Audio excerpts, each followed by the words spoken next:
حضرت مفتی صاحب آپ سے کچھ سوالات ہیں۔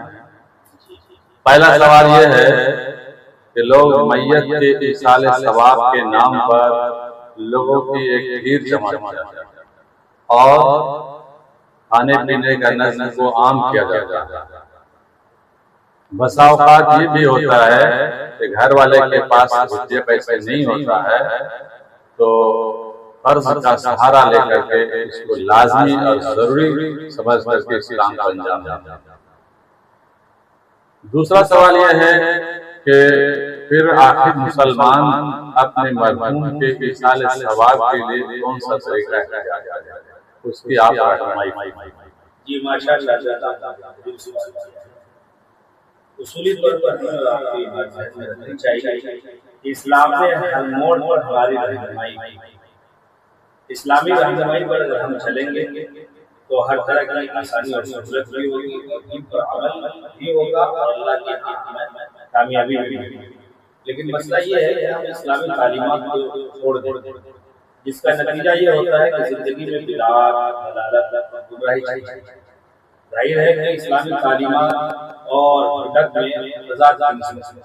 اسلامی تعلیمات ایک روشنی ہے اور بدعت گمراہی اور تاریکی، اور جہاں روشنی ہوگی وہاں تاریکی نہیں، اور جہاں تاریکی ہوگی وہاں روشنی۔ تو ہمیں اور آپ کو اسلامی تعلیمات کیا ہے اسے سمجھنا چاہیے اور اسلامی تعلیمات کو پڑھ کر اس پر عمل کرنا چاہیے۔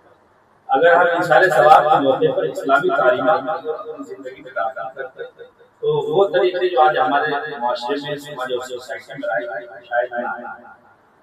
اس لیے اسلامی تعلیمات کیا ہے، اس موقع پر آپ صلی اللہ علیہ وسلم کی حدیث کیا ہے، آپ صلی اللہ علیہ وسلم کی رہنمائی کیا ہے، اور آپ کو معلوم ہونی چاہیے۔ دیکھیے اللہ کے نبی صلی اللہ علیہ وسلم کی حدیث ہے کہ امام الانسان امن الا من ثلاث الا من صدقۃ جاریہ او علم ينتفع به او ولد صالح رواہ مسلم۔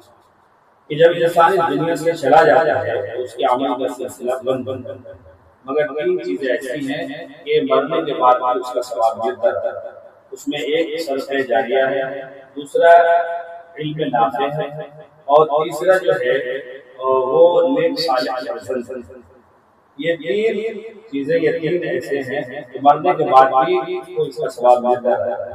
آدمی کوئی صدقہ جاریہ کرے یا اس کی طرف سے کوئی کر دے تو اس کا ثواب مرنے والے کو مل جاتا ہے، ٹھیک ہے۔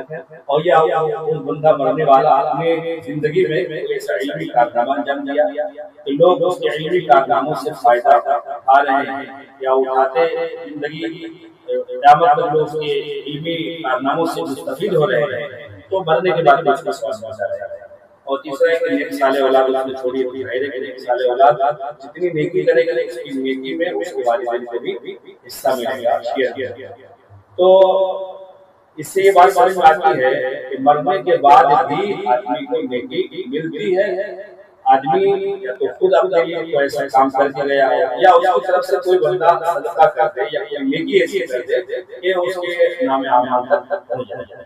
تو دیکھیے اس معاملے میں بات ذہن میں رہے کہ اپنے مرحومین کے لیے اگر کوئی نفلی عبادت مثال کے طور پر نماز پڑھتے ہیں، نفلی روزہ رکھتے ہیں، یا اسی طریقے سے نفلی صدقات کر کے یا قرآن کریم کی تلاوت کر کے، ذکر و اذکار کر کے اپنے مرحومین کے نام اگر بھیجنا چاہے، احسان کرنا چاہے تو اس کی نہ صرف گنجائش ہے بلکہ اس کا حکم ہے، اس کی ترغیب ہے کہ آدمی اپنے مرحومین کے لیے ثواب کرے۔